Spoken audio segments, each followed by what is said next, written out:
Il était une fois dans le monde complexe de la finance, un homme qui avait tout compris. À ma fille présente, le professeur Spot fait la lumière sur les marchés financiers. Aujourd'hui, nous partons à la découverte de deux grands modes d'organisation des marchés. Les marchés dirigés par les prix et les marchés dirigés par les ordres. Mais d'abord, un ordre. Qu'est-ce que Un ordre est une instruction d'achat ou de vente donnée par un investisseur. Dans un marché dirigé par les ordres, c'est la confrontation des ordres d'achat et de vente qui fait le cours.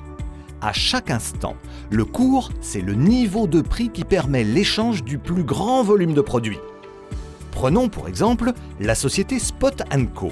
Nous allons voir comment à tout moment le cours de ces actions s'établit. À 10 h aujourd'hui, les ordres d'achat et de vente pour les actions de la société sont les suivants. Les ordres d'achat au prix du marché seront d'abord exécutés face aux ordres de vente de 200 actions.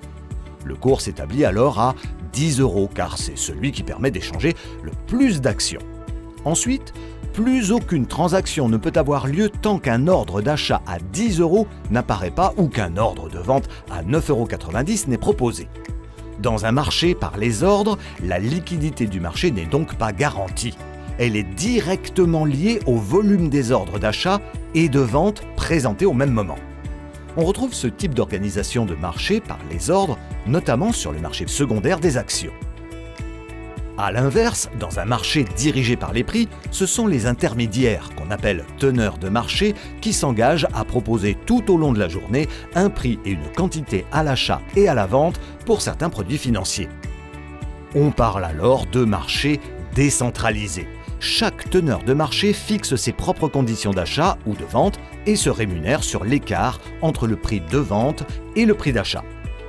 Les investisseurs, eux, font affaire avec le plus offrant.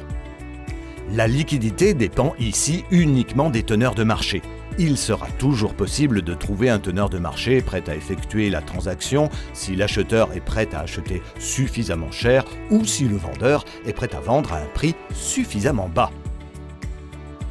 En résumé, dans les marchés dirigés par les ordres, le prix s'établit par la confrontation centralisée de l'offre et de la demande, dont dépend leur liquidité.